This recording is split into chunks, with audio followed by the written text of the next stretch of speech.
এরকম একটা খেলা হচ্ছে সাপ লুডু। এটার ইসলামিক ভার্সনটা বানানো হয়েছে ইংল্যান্ডে। গেমটার নাম স্লোপস অ্যান্ড ল্যাডার্স। একেবারে শুরুতে আছে বিসমিল্লাহ, আল্লাহর নামে শুরু করছি। কয়েক ঘর সামনে গেলেই দেখবেন লেখা আছে তুমি প্রত্যেকদিন নামাজ আদায় করেছো, মই বেয়ে তুমি উপরে উঠে যাও। এভাবে তুমি তোমার সৃষ্টিকর্তাকে ধন্যবাদ জানাচ্ছ। কয়েক ঘর গেলেন, তুমি তোমার বাবা মাকে সম্মান করো না, মই বেয়ে নেমে যাও, আল্লাহ তাআলা তোমার প্রতি সন্তুষ্ট না। আরো কয়েকটা ঘর গেলেন, তুমি প্রত্যেকদিন কোরআন পড়ো, মই বেয়ে উপরে উঠে যাও, তুমি তোমার সৃষ্টিকর্তার কাছ থেকে নির্দেশনা পাচ্ছ। কয়েক ঘর গেলেন, তুমি মিথ্যে কথা বলেছ, মই বেয়ে নেমে এসো। এই গেমগুলোতে শিশুর আনন্দ পাওয়ার পাশাপাশি সত্যের বাণীটাও পাবে যে বাবা মাকে সম্মান করতে হবে, মিথ্যে কথা বলা উচিত না, আল্লাহকে ধন্যবাদ জানানো উচিত। শেষ আসমানি কিতাব কোরআনের দিক নির্দেশনাও পাবে তারা। ইসলাম ধর্মেও বিনোদন আছে, তবে সেটা হবে পজিটিভ। আরো গেমস আছে। ছোটবেলায় আমরা একটা গেম খেলতাম, সেই গেমটার নাম মনোপলি। ব্যবসা নিয়ে খেলা। এখানে শিশুরা শেখে কিভাবে ব্যবসায়ী হতে হয়, বিভিন্ন জিনিস কেনাবেচা করে। এখানে এমন একটা গেম আছে যার নাম স্টেপস টু প্যারাডাইস। এই গেমটাও ইংল্যান্ড থেকে এসেছে। এখানে একটা শিশুকে শেখানো হয় জান্নাতে যেতে হলে কি করতে হবে, কিভাবে বেহেশতে যাওয়া যায়। আর এখানে ডলার বা টাকার বদলে পাবেন সওয়াব, যেমন ৫,০০০ সওয়াব, ১০,০০০ সওয়াব, ২০,০০০ সওয়াব। ধরেন খেলা শুরু করলেন, বলা হলো যে তুমি প্রত্যেকদিন নামাজ পড়েছ, তুমি পুরস্কার পাবে ২০,০০০ সওয়াব। এরপর কিছুটা সামনে গেলেন, তুমি নাচের পার্টিতে গেছো, তোমার জরিমানা হবে ১০,০০০ সওয়াব। আরো কিছুটা সামনে গেলেন, তুমি মিথ্যে কথা বলেছ, তোমার জরিমানা হবে ৫,০০০ সওয়াব। সব শিশুরা আগ্রহ পাবে, তাহলে নাচের পার্টিতে যাবে না এই খেলাটা খেললে। সেখানে যাবে না কারণ গেমটাতে জিততে চায়। এই গেমগুলো বাচ্চাদের আনন্দ দেওয়ার পাশাপাশি তাদের আল্লাহ তাআলার কাছাকাছি নিয়ে আসে। শিশুরা জিগসা পাজল খেলে, বিভিন্ন জিনিস বানায়, আইফেল টাওয়ার, তাজমহল ইত্যাদি। এখানে জিগসা পাজল পাবেন কাবা শরীফের, মসজিদে নববীর। শিশুরা লেগো দিয়ে গাড়ি, এরোপ্লেন ইত্যাদি বানায়। এখানকার লেগো দিয়ে তারা বিভিন্ন রকম মসজিদ বানাবে। লেগো দিয়ে তারা বিভিন্ন টাইপের মসজিদ বানাবে। এভাবে তারা এই হাদিসটাও মানবে যে এই পৃথিবীতে একটা মসজিদ বানাবে, সে জান্নাতে একটা বাড়ি পাবে। এগুলোকে প্রচার করতে হবে শুধু ইন্ডিয়াতেই নয়, সারা পৃথিবীতেই। একজন বিশেষজ্ঞ বুঝতে পারবেন যে এটার গুরুত্ব কতখানি। ইসলামকে উপস্থাপন করা, এটা একজন দায়ী বুঝতে পারবেন। বর্তমানে এই জিনিসটার খুবই প্রয়োজন, ইসলামকে উপস্থাপন করা। এটা মুসলিম হিসেবে আমাদের দায়িত্ব। বর্তমানে মানুষের মধ্যে যে ইসলাম সম্পর্কে ভুল ধারণাগুলো আছে সেগুলো দূর করা, এটা আমাদের দায়িত্ব যে আমরা ইসলামকে প্রচার করব। আল্লাহ পবিত্র কোরআনে বলেছেন, সূরা আলে ইমরান অধ্যায় নম্বর ৩ আয়াত নম্বর ১১০, আল্লাহ বলেছেন, কুনতুম খায়রা উম্মাতিন উখরিজাত লিন-নাস, তোমরা শ্রেষ্ঠ উম্মত, মানব জাতির জন্য তোমাদের আবির্ভাব হয়েছে। আল্লাহ আমাদের সম্মানিত করেছেন, বলেছেন খায়রা উম্মাহ, শ্রেষ্ঠ উম্মত। সম্মান থাকলে দায়িত্ব পালন করতে হবে। দায়িত্বের কথাটা কোরআনের এই আয়াতেই বলা হয়েছে। এরপরে আল্লাহ বলেছেন, তা'মিরুনা বিল মারুফ ওয়া তানহাউনা আনিল মুনকার ওয়া তু'মিনুনা বিল্লাহ, কারণ তোমরা সৎ কাজে নির্দেশ দাও, অসৎ কাজে নিষেধ করো এবং আল্লাহকে বিশ্বাস করো। আল্লাহ যে কারণে আমাদের খায়রা উম্মাহ বলেছেন শ্রেষ্ঠ উম্মত, তার কারণ আমাদের উচিত সৎ কাজে নির্দেশ দেওয়া, অসৎ কাজে নিষেধ করা এবং আল্লাহকে বিশ্বাস করা। যদি সৎ কাজে নির্দেশ না দেই আর অসৎ কাজে নিষেধ না করি, তাহলে আমরা মুসলিম হওয়ার যোগ্য নই। তাহলে বলতে পারবো না যে আমরা শান্তি প্রচার করি আর আল্লাহর কাছে আত্মসমর্পণ করি। তাহলে আমরা খায়রা উম্মাহ বা শ্রেষ্ঠ উম্মত হওয়ার যোগ্য নই। আর বর্তমানে যখন ইসলামকে উপস্থাপন করব, সেটা ভালোভাবে করা উচিত। আমাদের নবীজি মুহাম্মদ সাল্লাল্লাহু আলাইহি ওয়াসাল্লাম আর হযরত ওমর রাদিয়াল্লাহু আনহু তারাও এটার উপরে জোর দিয়েছেন। ইসলামকে প্রচার করব সুন্দরভাবে। এখনকার দিনে ইসলাম আর মুসলিমদের মিডিয়ায় ভুলভাবে উপস্থাপন করা হয়, তার কারণ আমরা মিডিয়ায় ঠিকভাবে উপস্থাপন করতে পারি না। আমাদের নিজস্ব কোনো আন্তর্জাতিক নিউজ পেপার নেই যেটা ইসলামকে সঠিকভাবে উপস্থাপন করতে পারে। ইসলাম এবং মুসলিম আর এর মূল শব্দ, এই শব্দগুলো পবিত্র কোরআনে সব মিলিয়ে 96 বার বলা হয়েছে। আর আরবি শব্দ সালাম পবিত্র কোরআনে উল্লেখ করা হয়েছে সব মিলিয়ে 42 বার। ইসলাম এবং মুসলিম আর এর মূল শব্দ আছে 96 বার, আর সালাম শব্দটা আছে 42 বার। আল্লাহ পবিত্র কোরআনে বলেছেন, সূরা আনাম অধ্যায় নম্বর 6 আয়াত নম্বর 54, আল্লাহ বলেছেন, وإذا جاءك الذين يؤمنون بآياتنا فقل سلام عليكم। যারা আমার আয়াতে ঈমান আনে তারা তোমার কাছে আসলে তাদের বলো আসসালামু আলাইকুম, আপনার উপর শান্তি বর্ষিত হোক। আল্লাহ বলেছেন, যারা আমার আয়াতে ঈমান আনে তারা তোমার কাছে আসলে তাদের বলতে হবে আপনার উপর শান্তি বর্ষিত হোক। আল্লাহ পবিত্র কোরআনে বলেছেন, সূরা নিসা অধ্যায় নম্বর 4 আয়াত নম্বর 86, আল্লাহ বলেছেন, وإذا حييتم بتحية فحيوا بأحسن منها أو ردوها إن الله كان كل شيء عليما। যার মানে তোমাদেরকে যখন কেউ অভিবাদন জানাবে উত্তর দাও আরো সৌজন্যের সাথে অথবা অনুরূপভাবে, নিশ্চয়ই আল্লাহ সকল বিষয়ে হিসাব গ্রহণকারী।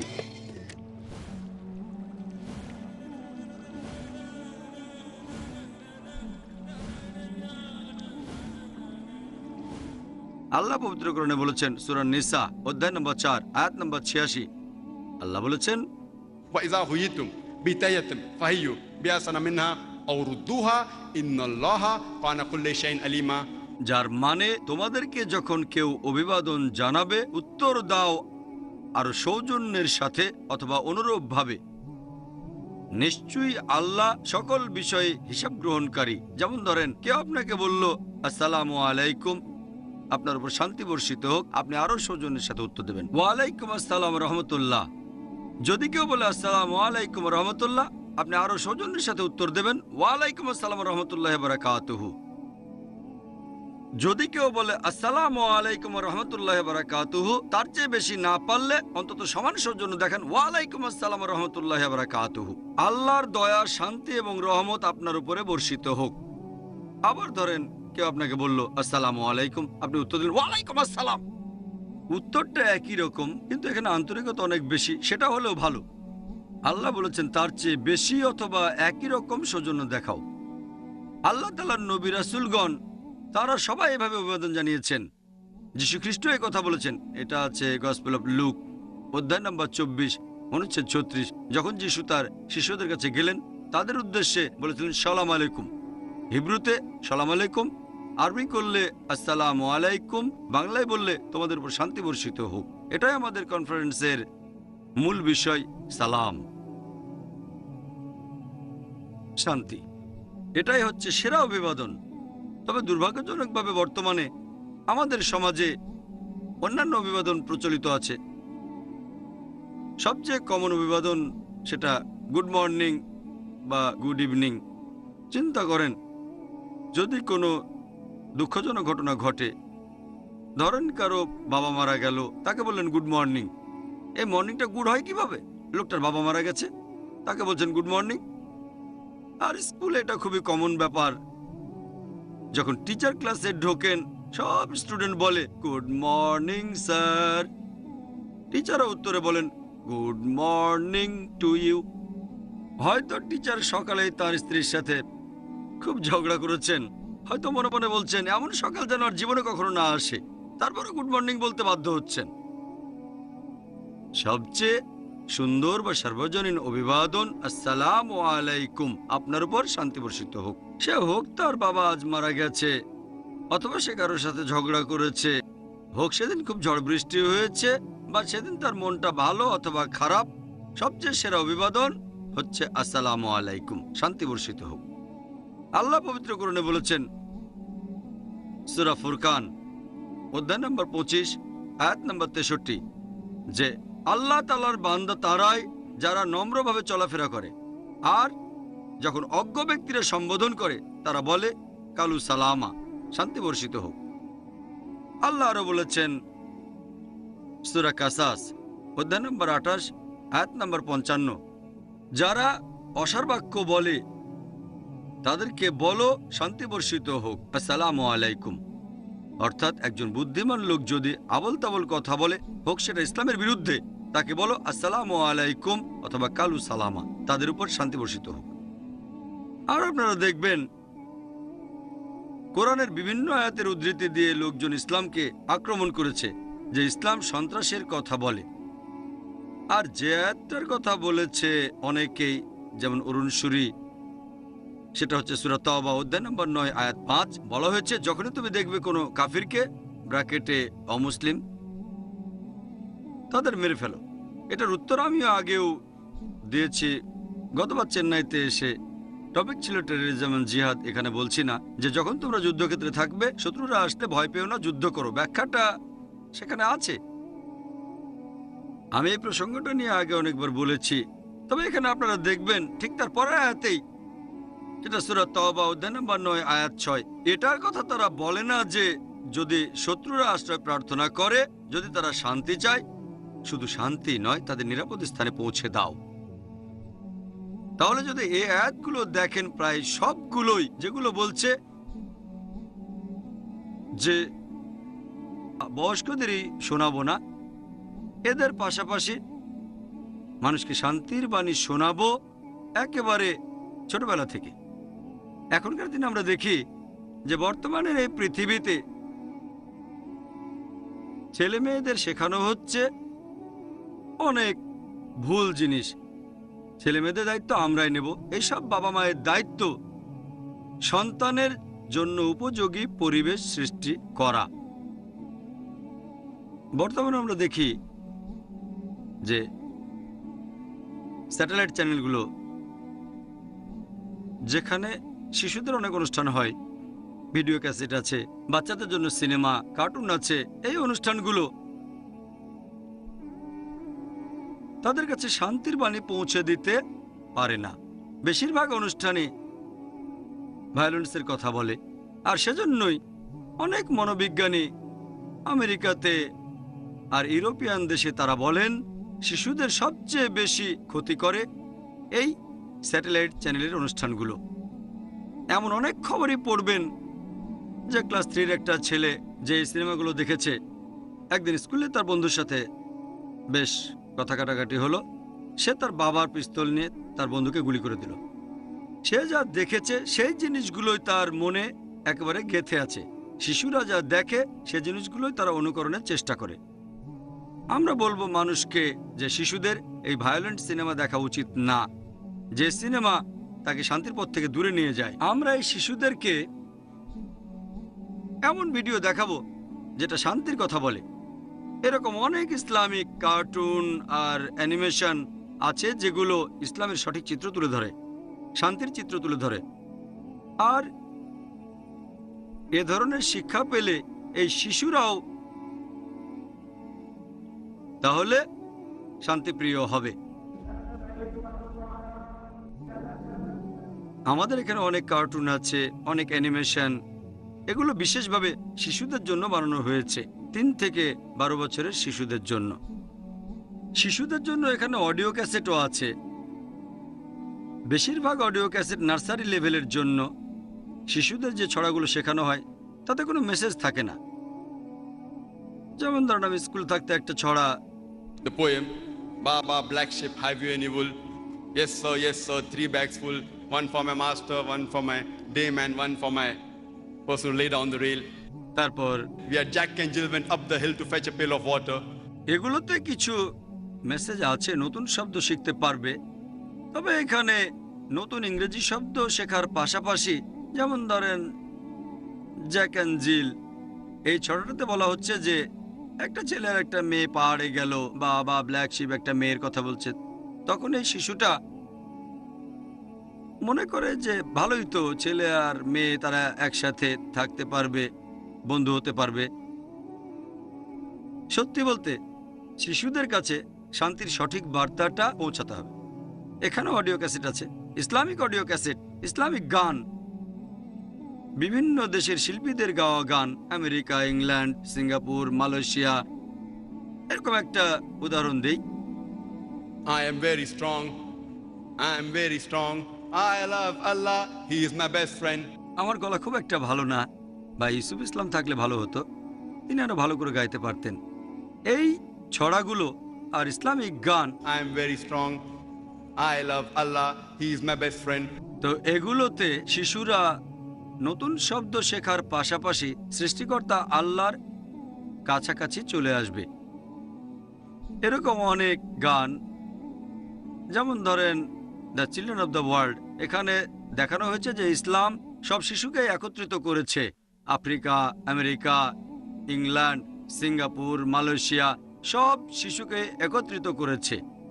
এছাড়াও কিছু গানে পশু পাখির কথা বলা হয়েছে। They are Muslims too.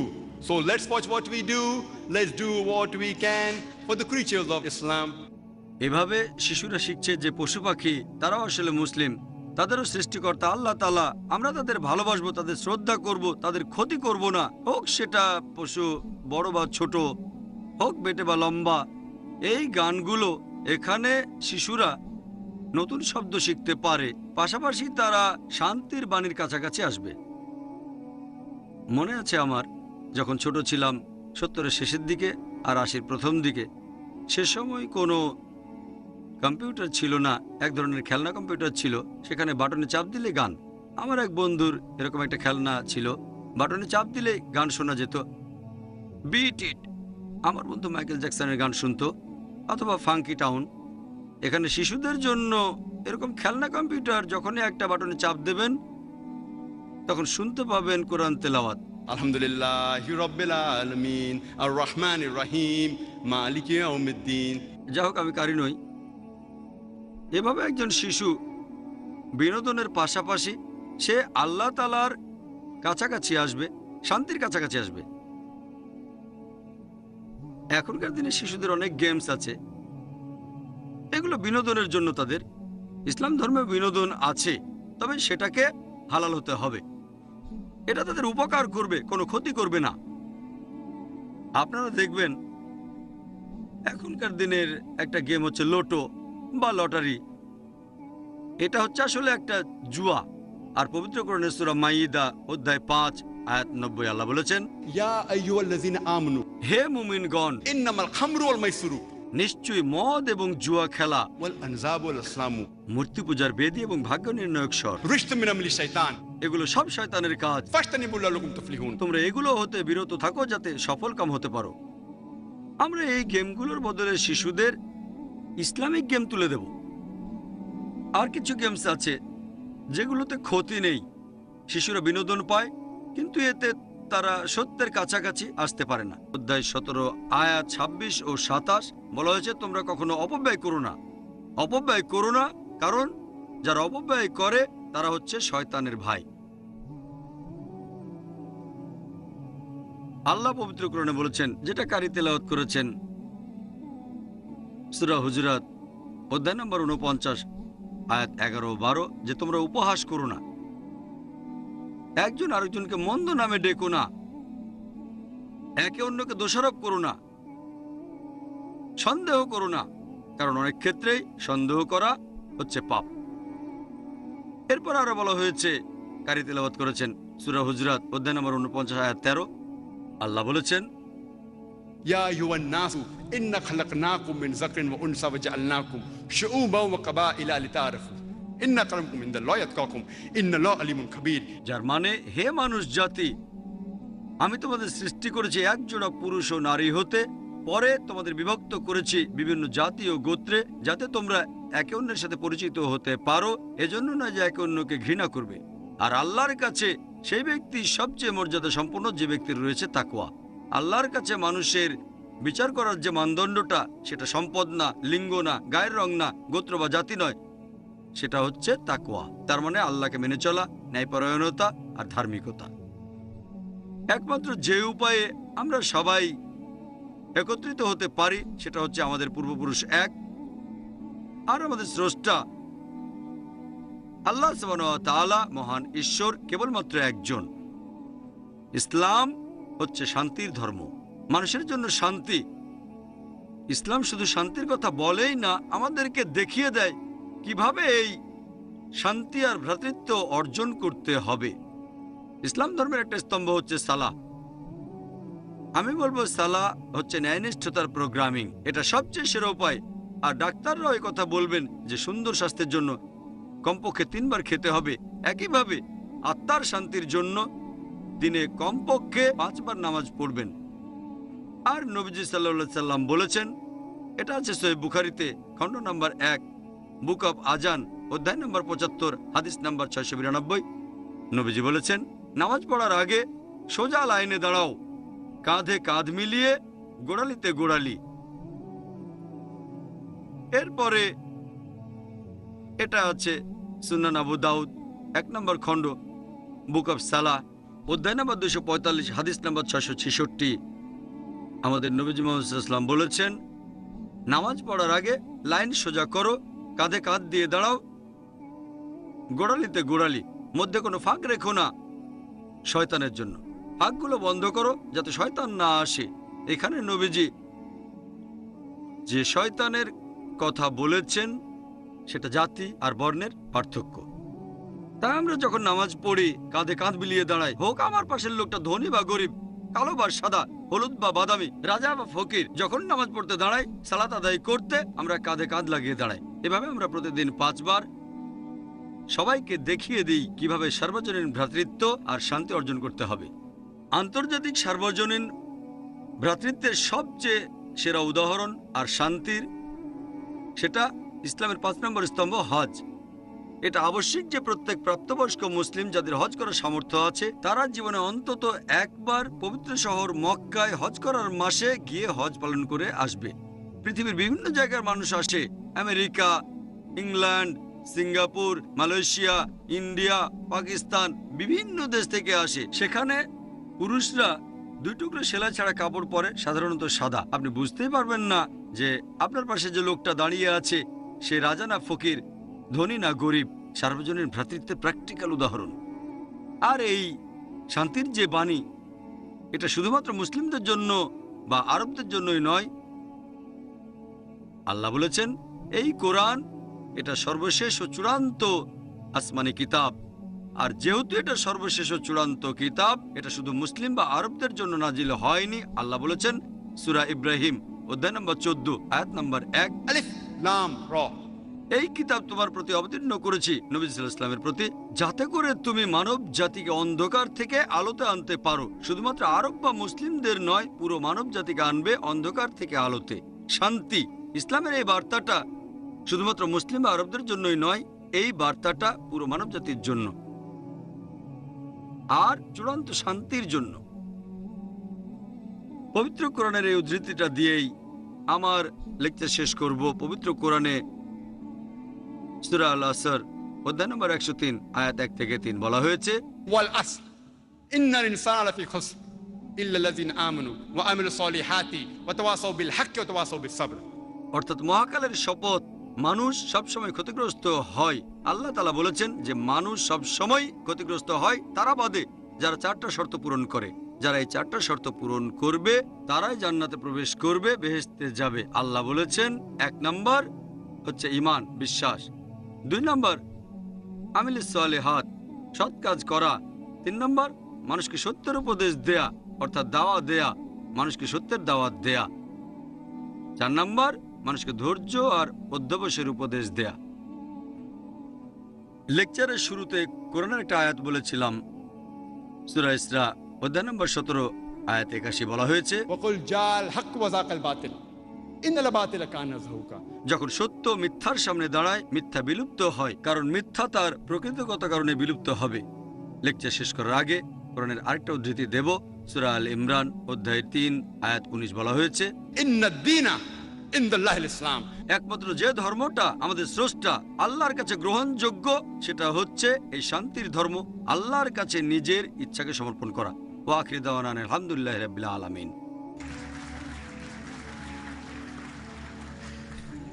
জাযাকাল্লাহ খায়ের। এবারে শুরু হচ্ছে আমাদের অনুষ্ঠানের দ্বিতীয় অংশ, প্রশ্ন ও উত্তর পর্ব। মহিলা প্লিজ, অনেকে অপেক্ষা করছেন। আসসালামু আলাইকুম। আপনি বললেন যে ইসলামে মহিলাদের গুরুত্ব অনেক বেশি, তাহলে তাদের কেন পুরুষদের সাথে মেলামেশা করতে দেয়া হচ্ছে না? বর্তমানের পৃথিবীতে প্রতিযোগিতা অনেক বেশি, তাহলে মহিলারা পুরুষদের সাথে মেলামেশা না করে কিভাবে বিভিন্ন প্রতিযোগিতামূলক পরীক্ষায় অংশ নেবে? বোন প্রশ্ন করলেন এখনকার দিনে প্রতিযোগিতা অনেক, পুরুষদের সাথে না মিশে মহিলারা কিভাবে প্রতিযোগিতা করবে। বোন, ইসলাম ধর্ম মহিলাদের অনেক সম্মান দিয়েছে। মুহাম্মদ সাল্লাল্লাহু সাল্লাম এখানে প্রধান ভূমিকা নিয়েছেন। ইসলাম ধর্মে এমন একটা নিয়মও নেই যেটা মহিলাদের অসম্মান করে, তবে সম্মান দেওয়ার নাম করে ইসলাম কখনো মহিলাদের ছোট করে না। যদি আপনি ইতিহাস দেখেন বোন, ব্যাবিলনের ইতিহাস, গ্রিসের ইতিহাস, মিশরীয় সভ্যতার ইতিহাস, মহিলাদের শুধু বিনোদনের কাজে ব্যবহার করা হতো। আর এখন যদি পশ্চিমা সমাজ দেখেন, ওই পশ্চিমারা তারা নাকি মহিলাদের সম্মান দিয়েছে, তারা আসলে মহিলাদের ছোট করেছে, রক্ষিতার পর্যায়ে নামিয়েছে। মহিলারা সেখানে সমাজের প্রজাপতি, তারা আসলে সেখানে সেক্স মার্কেটিয়াদের হাতের পুতুল। বর্তমানে পশ্চিমা সমাজে যে নারী স্বাধীনতার কথা বলা হয়, এটা আসলে স্বাধীনতার ছদ্মবেশে নারীদের শরীরকে অসম্মান করে, অপমান অমর্যাদা করে, আত্মাকে বঞ্চিত করে। বোন, ইসলাম কখনোই মহিলাদের অসম্মান বা অমর্যাদা করে না। তবে আমি এমন কোনো চাকরি অথবা প্রতিযোগিতার কথা জানি না যেখানে মহিলাদেরকে পুরুষের সাথে মিশতে বাধা দেয়া হয় যাতে সে এগুতে না পারে। তবে যে চাকরিতে প্রয়োজন ছাড়াই পুরুষের সাথে মিশতে হবে, সেটা মহিলাদের জন্য না করাই ভালো। আমার জানা মতে ভালো চাকরিগুলোর একটাও মহিলাদেরকে বাধা দেয় না, ভদ্রতা বজায় থাকবে। যদি সেই চাকরি সেটা যদি আপনাকে হিজাব পালনে বাধা দেয়, হিজাব মানে শুধুমাত্র পোশাকের হিজাব না, যেভাবে কথা বলেন, ব্যবহার করেন, যেভাবে চিন্তা করেন, সবকিছু হিজাবের মধ্যে আছে। পোশাকের হিজাবের কথা সেটা নিয়ে আমি আগেই বলেছি। পোশাক হচ্ছে সম্পূর্ণ হিজাবের একটা অংশ। এমন হাদিস আছে যে নবীজির স্ত্রীগণ মুখ ঢেকে রাখতেন। তবে নবীজির সব কাজ আমাদের জন্য ফরজ না, সেটা ছিল নবীজির স্ত্রীগণের জন্য। তারা হলেন উম্মুল মুমিনিন, বিশ্বাসীদের মা, তাদের অবস্থান একেবারে আলাদা, তারা মুখ ঢেকে রাখতেন। তবে সব মহিলাদের জন্য ফরজ না। তবে যদি আমাদের উপরে তোলার নাম করে আমরা মেয়েদের বিক্রি করি না, আমাদের বোনদের বিক্রি করি না, তাদের শ্রদ্ধা করি, তাদের ভালোবাসি, তাদের সম্মান করি। এজন্য বলছি বোন, মহিলাদের ইসলাম ছোট করে না, তাদের উপরে তোলে। আশা করি উত্তরটা পেয়েছেন।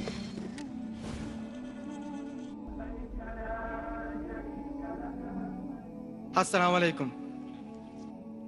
என்னிடத்தில் ஒரு சகோதரர் அவர் கேட்டார்கள், ভাই আন্তর্জাতিক সময়রেখা বা ডেডলাইন সম্পর্কে জানতে চাচ্ছেন। ওনার প্রশ্ন, কেউ যদি এক জায়গায় জুমার নামাজ আদায় করে ডেডলাইনের আরেক পাশে আসেন, সেখানেও যদি জুমার ওয়াক্ত থাকে সেই একই দিনে, তখন সে কি করবে? উনি একজন অমুসলিম ভাই এই প্রশ্নটা করেছেন, আর ডক্টর নায়কের কাছে তিনি এই প্রসঙ্গে জানতে চান। ভাই, আপনি প্রশ্ন করলেন যে ধরেন একজন লোক ভ্রমণ করছে, আর ডেডলাইন বলে একটা ব্যাপার আছে, আন্তর্জাতিক তারিখ রেখা, একটা কোনো দেশের উপর দিয়ে যায়নি, সমুদ্রের উপরে একজন লোক জুমার নামাজ পড়ে ডেডলাইন অতিক্রম করলো, এভাবে অন্য পাশে চলে গেল, সেখানেও জুমার ওয়াক্ত আসলো, তখন সে কি করবে?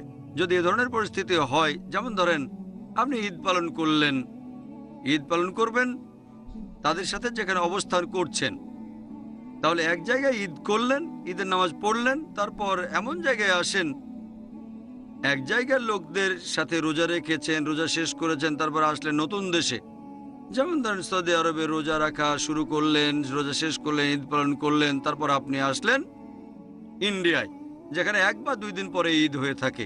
আপনাকে আরেকবার ঈদের নামাজ পড়তে হবে না। আপনি যদি জুমার নামাজ পড়ে ডেডলাইন অতিক্রম করেন, সেখানেও জুমা পড়লো, সেখানে আপনাকে জুমার নামাজ পড়তে হবে না। তবে এরকম হওয়ার সম্ভাবনা খুবই কম, কারণ ভ্রমণ করতে যে সময় লাগে সেটা অনেক সময়, আপনাকে পৃথিবীর এক প্রান্ত থেকে আরেক প্রান্তে যেতে হবে। তবে যদি এরকম হয় আপনি জুমার নামাজ পড়েছেন, তারপর আবার জুমার নামাজ পড়তে হবে না, কারণ সেই দিনের জুমা আপনি পড়ে ফেলেছেন। আর যদি নামাজ পড়েনও, সে সময় এটা ফরজ হয়ে যাবে না, আপনি জোহরের নামাজও পড়তে পারেন। যদি জুমার নামাজও পড়েন কোনো সমস্যা নেই। একটা পয়েন্ট বলি, ভ্রমণকারীর জন্য জুমার নামাজ ফরজ না, ভ্রমণকারীর জন্য জুমার নামাজ ফরজ না। যদি ভ্রমণ করেন, জুমা আপনার জন্য ফরজ না। যদি মিস করেন, হয়তো প্লেনে আছেন বা ভ্রমণ করছেন, এটা আপনার জন্য ফরজ না। যদি নামাজ পড়েন আলহামদুলিল্লাহ। যদি আরও একবার জুমা পড়তে চান, সমস্যা নেই, আপনি ফরজ নামাজ আবারও পড়তে পারেন। ধরেন আমি মাগরিবের নামাজ পড়লাম, একটু পরে জামাত হলো। একটা হাদিস আছে, একজন লোক জামাতে যোগ দিল না। নবীজি বললেন, তুমি কি মুসলিম? সে বলল, হ্যাঁ। তুমি জামাতে যোগ দিলে না কেন? সে বলল, আমি নামাজ পড়েছি। তাহলে আরেকবার পড়ছো না কেন? যদি ফরজ আরেকবার পড়া যায় তাহলে জুমার নামাজ আরেকবার পড়া যাবে, এতে কোনো সমস্যা নেই। তবে ভ্রমণকারীর জন্য জুমা ফরজ না। আশা করি উত্তরটা পেয়েছেন। আসসালামু আলাইকুম। এখানে একজন বোন জানতে চাচ্ছেন, পুরুষ আর মহিলাদের জন্য নামাজ পড়ার নিয়মটা কি এক? আর হানাফি এবং শাফিদের নামাজের নিয়মে কি পার্থক্য? বোন, আপনি প্রশ্ন করলেন যে নামাজ পড়ার নিয়মটা পুরুষ আর মহিলাদের ক্ষেত্রে এক কিনা, শাফি আর হানাফির ক্ষেত্রে এক কিনা। আমাদের নবীজি মুহাম্মদ সাল্লাল্লাহু আলাইহি ওয়াসাল্লাম বলেছেন, এটা আছে সহিহ বুখারীতে খণ্ড নম্বর 1। নবীজি বলেছেন, নামাজ পড়ো যেভাবে আমাকে পড়তে দেখেছো। নবীজি এটা বলেননি যে মহিলারা একভাবে নামাজ পড়বে, পুরুষরা আরেকভাবে নামাজ পড়বে। আরেকটা হাদিস, এটা হচ্ছে সহিহ বুখারী খণ্ড 1 বুক অফ সালাহ, যে সাহাবিয়াগণও পুরুষদের মতো করে নামাজ পড়তেন। পুরুষ আর মহিলাদের নামাজ পড়ার জন্য আলাদা কোনো নিয়ম নেই। নামাজ পড়বেন সেভাবে যেভাবে নবীজি পড়তেন, সে আপনি পুরুষ হন বা মহিলা হন। আমি জানি বাজারে এরকম কিছু বই পাওয়া যায়, ইন্ডিয়া সহ সারা পৃথিবীতেই বিভিন্ন মতবাদের লোকজন বলে মহিলাদের জন্য নামাজ পড়ার নিয়মটা আলাদা আর পুরুষদের নামাজ পড়ার নিয়ম আলাদা। এরকম কোনো হাদিস নেই। ইসলাম সম্পর্কে যদি কিছু বলেন, সেখানে কোরআন বা সহিহ হাদিসের রেফারেন্স থাকতে হবে। সব সময় কোরআন এবং সহিহ হাদিস। তাহলে যখন রেফারেন্স দেবেন যে কোনো বিশেষজ্ঞ হোক, পৃথিবীর সবচেয়ে বড় বিশেষজ্ঞ, যদি তিনি কিছু বলেন, প্রমাণ থাকতে হবে। কোরআন এবং সহিহ হাদিস প্রমাণ দেখাতে হবে। قل هاتوا برهانكم। প্রমাণ পেশ করো ইন কুনতুম সাদিকিন। এমন কোনো হাদিস নেই বা কোরআনের আয়াত নেই যেটা বলছে যে নামাজ পড়ার নিয়মটা পুরুষ এবং মহিলাদের আলাদা। আমি জানি অনেক বিশেষজ্ঞ নিজস্ব দৃষ্টিভঙ্গি থেকে বলে থাকেন, যেহেতু মহিলাদের নিরাপত্তা দরকার তারা আলাদাভাবে নামাজ পড়বে, এটা হচ্ছে তাদের দৃষ্টিভঙ্গি। কিন্তু নবীজি কখনো বলেননি নামাজ পড়বো যেভাবে নবীজি পড়তেন। এবারে হানাফি এবং শাফি মাযহাবে নামাজের নিয়ম সম্পর্কে বলি। আমি জানি এদের মধ্যে কিছু পার্থক্য আছে। হানাফিরা নামাজের সময় হাত বাঁধে নাভির নিচে, শাফিরা হাত বাঁধে বুকের উপরে, তারা তাকবীর দেয়, আমিন শব্দটা জোরে বলে। এখানেও আগের উত্তরটাই। সহিহ বুখারী, নবীজি বলেছেন খণ্ড নম্বর 1 বুক অফ সালাহ, নামাজ পড়ো যেভাবে আমাকে পড়তে দেখেছো। আর এই চারজন ইমাম, ইমাম শাফি, ইমাম আহমদ ইবনে হাম্বল, ইমাম আবু হানিফা, ইমাম মালিক, এই চারজন বিখ্যাত ইমামই বলেছেন, যদি দেখো আমার কোনো ফতোয়া আল্লাহ এবং রাসূলের বিরুদ্ধে যাচ্ছে, ফতোয়া দেওয়ালে ছুঁড়ে মারো। আমি জানি আবু হানিফা রাদিয়াল্লাহু আনহু বিখ্যাত বিশেষজ্ঞ, তাকে শ্রদ্ধা করি, ভালোবাসি। মানুষে বলে যে তিনি বলেছেন যখন তোমরা নামাজ পড়বে নাভির নিচে হাত বাঁধবে। আবু দাউদে একটা হাদিস আছে, আবু দাউদ খণ্ড নম্বর 1 বুক অফ সালাহ, বলা হয়েছে নবীজি নামাজের সময় নাভির নিচে হাত বাঁধতেন। তবে এটা জয়ীফ হাদিস। ঠিক এর পরের হাদিসটাই বলছে, যেটা সহিহ হাদিস, যে নবীজি হাত বাঁধতেন নাভির উপরে। আরো সহিহ হাদিস আছে সহিহ ইবনে খুজাইমা, যেটা বলছে নবীজি হাত বাঁধতেন বুকের উপরে। সহিহ হাদিস যখন বলছে নবীজি বুকের উপর হাত বাঁধতেন, নাভির নিচের হাদিসটা জয়ীফ। তাহলে নামাজ পড়ার সঠিক নিয়ম বুকের উপর হাত বাঁধা। তার মানে এই না যে ইমাম শাফির সব কথা ঠিক অথবা ইমাম আবু হানিফা তারা দুজনেই শান্তিতে থাকুন তিনি ভুল। এরা সবাই বিখ্যাত বিশেষজ্ঞ, তাদের শ্রদ্ধা করি, তারা মহান আলেম। তবে আমরা বুঝতে পারছি না যে সেই সময়ে সব হাদিসই লিপিবদ্ধ হয়নি। আমাদের নবীজির জীবদ্দশায় কোরআন লিপিবদ্ধ হয়েছিল, এটা নিয়ে কোনো সন্দেহ নেই, নবীজির নিজস্ব তত্ত্বাবধানে। তবে হাদিস লিপিবদ্ধ করা হয়েছে নবীজির ইন্তেকালের 50 বছর পর, 100 বছর পর বা 150 বছর পরে। এই বিশেষজ্ঞগণ অনেক আগে এসেছেন। আর যেহেতু তাদের কাছে সবগুলো সহিহ হাদিস ছিল না, তারা তখন যে ফতোয়া দিয়েছেন সেগুলো তাদের তখনকার জ্ঞানের ভিত্তিতে। আমি বলবো না ইমাম আবু হানিফা রাদিয়াল্লাহু আনহু ভুল করেছেন, আমি বলবো এই সহিহ হাদিসটা ওনার কাছে পৌঁছায়নি। হতে পারে যে জয়ীফ হাদিসটা তার কাছে পৌঁছেছিল আর সেজন্য তিনি বলেছেন হাত বাঁধবে নাভির নিচে। সহিহ হাদিস হয়তো ইমাম শাফির কাছে পৌঁছেছিল, তিনি বললেন হাত বাঁধবে বুকের উপরে। আবারও সহিহ বুখারী বলছে খণ্ড নম্বর 1 বুক অফ সালাহ যে তাকবীর দিতে হবে। তাকবীর নবীজি বলেছেন, এমন না যে ইমাম শাফি বলেছেন তাই আমি এটা মেনে চলছি, কারণ আমার নবীজি বলেছেন। তারপর অজুর বেলায় কোরআনে একটা আয়াত আছে সূরা মাইদা অধ্যায় নম্বর 5, বলা হয়েছে কোন মহিলাকে স্পর্শ করলে অজু ভেঙে যায়। আরবি শব্দটা মাসা, মূল শব্দ লামাসা, মানে স্পর্শ করা। ইমাম শাফি রাদিয়াল্লাহু আনহুর মতে তিনি বলেছেন কোন মহিলাকে স্পর্শ করলে অজু ভেঙে যায়। ইমাম আবু হানিফা বলেছেন যদি কোনো মহিলাকে স্পর্শ করে কোনো পুরুষ অজু অবস্থায় তাহলে অজু ভাঙে না। এখন কোরআনের আরবি শব্দটা হচ্ছে লামাসা, মহিলাকে স্পর্শ করলে অজু ভেঙে যায়। তবে মাসা শব্দটার অর্থ দুটো, একটা হচ্ছে সহবাস করা আর একটা হচ্ছে স্পর্শ করা। ইমাম শাফি রাদিয়াল্লাহু আনহু তিনি বলেছেন এটা স্পর্শ করা। ইমাম আবু হানিফা তিনি ধরে নিয়েছেন সহবাস করা। এখানে তাদের মতটা আলাদা। তবে যদি সুন্নান আবু দাউদ পড়েন খণ্ড নম্বর 1, এখানে বলা হয়েছে যে হযরত আয়েশা রাদিয়াল্লাহু আনহা নবীজি অজু থাকা অবস্থায় তাকে চুমু দিলেন। তারপর নবীজি আবার ওযু না করে নামাজ পড়তে চলে গেলেন। আরেকটা হাদিস আছে সহিহ বুখারীতে, বুক অফ সালাহ, খণ্ড নম্বর 1, হযরত আয়েশা ঘুমাচ্ছিলেন, নবীজি তার পা সরিয়ে নামাজ পড়লেন। এটাই প্রমাণ করে যে স্পর্শ করলে ওযু ভেঙে যায় না। এখানে আবু হানিফা রাদিয়াল্লাহু আনহু ঠিক বলেছেন, আর ইমাম শাফি, আমি বলবো না তিনি ভুল করেছেন ইচ্ছাকৃতভাবে, হাদিসটা ওনার কাছে পৌঁছায়নি। সবাই বিখ্যাত বিশেষজ্ঞ, আর তারা বলেছেন, দেখো যদি আমার কোনো ফতোয়া আল্লাহ এবং রাসূলের বিরুদ্ধে যাচ্ছে, তোমরা আমার ফতোয়া দেওয়ালে ছুঁড়ে মারো। আমি তাই বলবো, আমি একজন পাক্কা হানাফি। আমি ডক্টর জাকির নায়েক একজন পাক্কা হানাফি। কেন? আবু হানিফা ফতোয়া দিয়েছেন নাভির নিচে হাত বাঁধবে নামাজ পড়ার সময়, কিন্তু সহিহ হাদিস বলছে বুকের উপরে। তাই আমি নামাজের সময় হাত বাঁধি বুকের উপরে। আমি একজন পাক্কা হানাফি। ইমাম শাফি বলেছেন, যদি দেখো আমার কোনো ফতোয়া আল্লাহ এবং রাসূলের বিরুদ্ধে যাচ্ছে, সেটা দেয়ালে ছুঁড়ে মারো। ইমাম শাফি বলেছেন, ওযু অবস্থায় কোনো মহিলাকে স্পর্শ করলে ওযু ভেঙে যায়, কিন্তু সহিহ হাদিস বলছে ওযু ভেঙে যায় না। তাহলে কোনো মহিলাকে অনিচ্ছাকৃতভাবে স্পর্শ করলে ওযু ভেঙে যায় না। যেহেতু আমি ইমাম শাফির ফতোয়া দেওয়ালে ছুঁড়ে মেরেছি, তিনিই বলেছেন আমি একজন পাক্কা শাফি। আমি পাক্কা হানাফি, পাক্কা শাফি, আমি পাক্কা হামলি, এছাড়া পাক্কা মালিকি। পাক্কা মানে খাঁটি। আমি মেনে চলি 100%, অন্যরা মানে হয়তো 80 বা 90%, অথবা আবু হানিফার 60%। আমি পুরোপুরি মেনে চলি।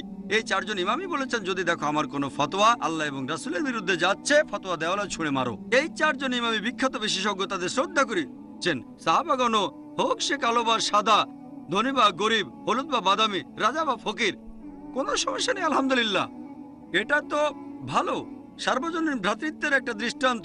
জড়িয়ে ধরতে কোনো সমস্যা নেই। আপনি জড়িয়ে ধরতে পারেন, একজন মুসলিমও আপনাকে জড়িয়ে ধরতে পারেন, আপনিও একজন মুসলিমকে জড়িয়ে ধরতে পারেন। কোরআনের কোনো আয়াত বা কোনো হাদিসই বলছে না যে মুসলিম আর অমুসলিমের কোলাকুলি নিষেধ। এটা ভুল ধারণা। আপনার মুসলিম বন্ধু, তার ইসলাম সম্পর্কে ভালো জ্ঞান নেই, সে এটা না জেনে বলেছে।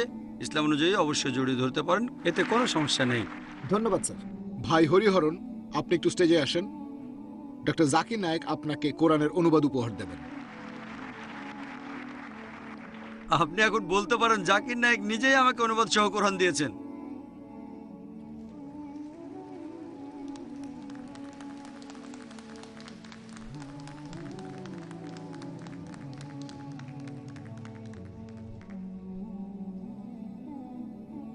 আমাদের সময় প্রায় শেষ, আর একটা প্রশ্নের পর ইনশাল্লাহ আমরা অনুষ্ঠান শেষ করব। আসসালামু আলাইকুম, আমার নাম শাকিল আহমেদ। মনে করেন এই বছর আমার কাছে 100 গ্রাম সোনা আছে, আর এই বছরে জাকাত দিলাম। এই 100 গ্রাম সোনা পরের বছরও আমার সাথে থাকলো। পরের বছরে অন্যান্য ইনকামের পাশাপাশি এই 100 গ্রাম সোনার উপরেও কি আমাকে জাকাত দিতে হবে? ভাই একটা প্রশ্ন করলেন, শুধু মাদ্রাজের মানুষই করতে পারে, চেন্নাইয়ের অন্য কোথাও না। আমি জানি অনেকে ভুল ধারণা থেকে এটা বলেন যে যদি এই বছরে আপনি জাকাত দেন, পরের বছর জাকাত দেওয়া লাগবে না। এমন হাদিস নেই। উল্টো নবীজি সাল্লাল্লাহু আলাইহি সাল্লাম বলেছেন, এমন অনেক সহিহ হাদিস আছে যেগুলো বলছে আপনি জাকাত দেবেন মোট 2.5%, যেটা নিসাব লেভেলের উপরে, 85 গ্রাম স্বর্ণের উপরে আছে। এছাড়াও আরও আছে যে হযরত ওমর রাদিয়াল্লাহু আনহু বলেছেন, যারা এখনো জাকাত দেয়নি আমি তাদের জাকাত দেয়া নিশ্চিত করব। তারা আগের বছর জাকাত দিয়েছে। অনেক সহিহ হাদিসও আছে, যেমন সহিহ বুখারীতে আছে, হযরত ওমর রাদিয়াল্লাহু আনহু বলেছেন, যারা আবার জাকাত দেয়নি, আবার মানে তারা তো আগে দিয়েছে। আর এই ভুল ধারণাটার উপর ডক্টর বিলাল ফিলিপস একটা বই লিখেছেন। তিনি সেই বইটাতে প্রমাণ করে দেখিয়েছেন যে আপনাকে জাকাত দিতে হবে প্রত্যেক বছরে।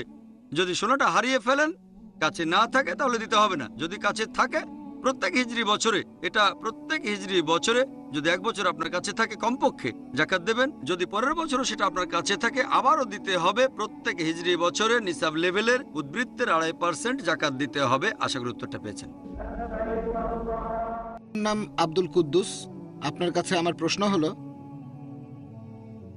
রাসূল সাল্লাল্লাহু আলাইহি সাল্লাম তিনি অনেক হাদিসে বলেছেন যে কবরের মধ্যে মৃতদেহকে শাস্তি দেয়া হবে, তার মানে গোর আযাব। কিন্তু যাদের মৃতদেহ কবর দেয়া হয়নি, তারা কোন ধরনের শাস্তি পাবে? তারা সেটা কিভাবে পাবে আর কোথায় পাবে? আসসালামু আলাইকুম।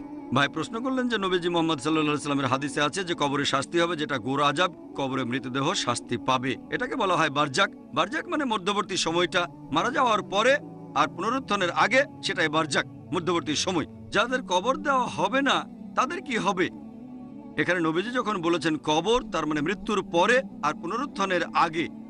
যদি কেউ পানিতে ডুবে মারা যায়, তার তো কবর হবে না। কেউ যদি পুড়ে মারা যায় আগুনের মধ্যে, অথবা অন্য ধর্মের অনুসারী মারা গেল, এইসব ক্ষেত্রেও পুনরুত্থান হওয়ার আগে, মারা যাওয়ার পরে, পুনরুত্থানের আগে যদি আল্লাহ শাস্তি দিতে চান সে শাস্তি পাবে, যদি আল্লাহ পুরস্কার দিতে চান পুরস্কার পাবে। ব্যাপারটা এমন না যে তার শরীরটা মাটির নিচেই থাকতে হবে আর তাহলে সে শাস্তি পাবে, শরীর না থাকলেও হবে।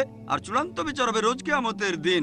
আল্লাহ পবিত্র কোরআনে বলেছেন সূরা আল ইমরান অধ্যায় নম্বর 3 আয়াত 185, আল্লাহ বলেছেন कुल्लु नफ्सिन जायकातुल मौत। সকল জীবী মৃত্যুর স্বাদ গ্রহণ করবে, তবে চূড়ান্ত বিচার হবে কিয়ামতের দিনে।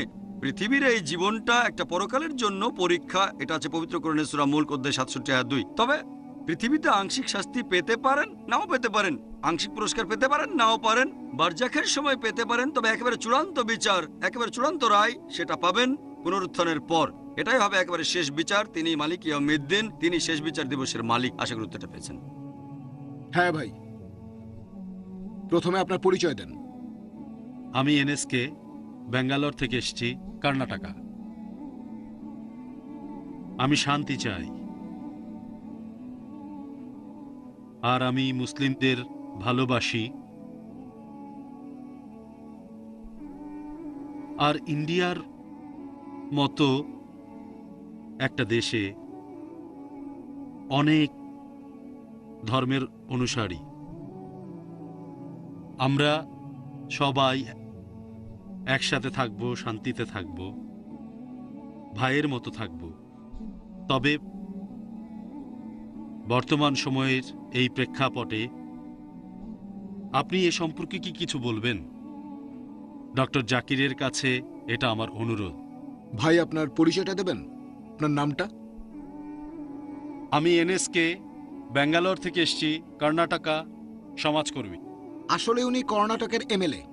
ভাই আমরাও আপনাকে ভালোবাসি, ভালোবাসি আপনাকেও। ভাই প্রশ্ন করলেন বর্তমানে এই সংঘাতময় সময়ের প্রেক্ষাপটে ভ্রাতৃত্বের জন্য আমি কি বলবো। আমার লেকচারের শুরুতে আমি বলেছিলাম বেশ কয়েকটা পয়েন্টের কথা, যে ইসলাম মানে মানুষের জন্য শান্তি। ইসলাম হচ্ছে সার্বজনীন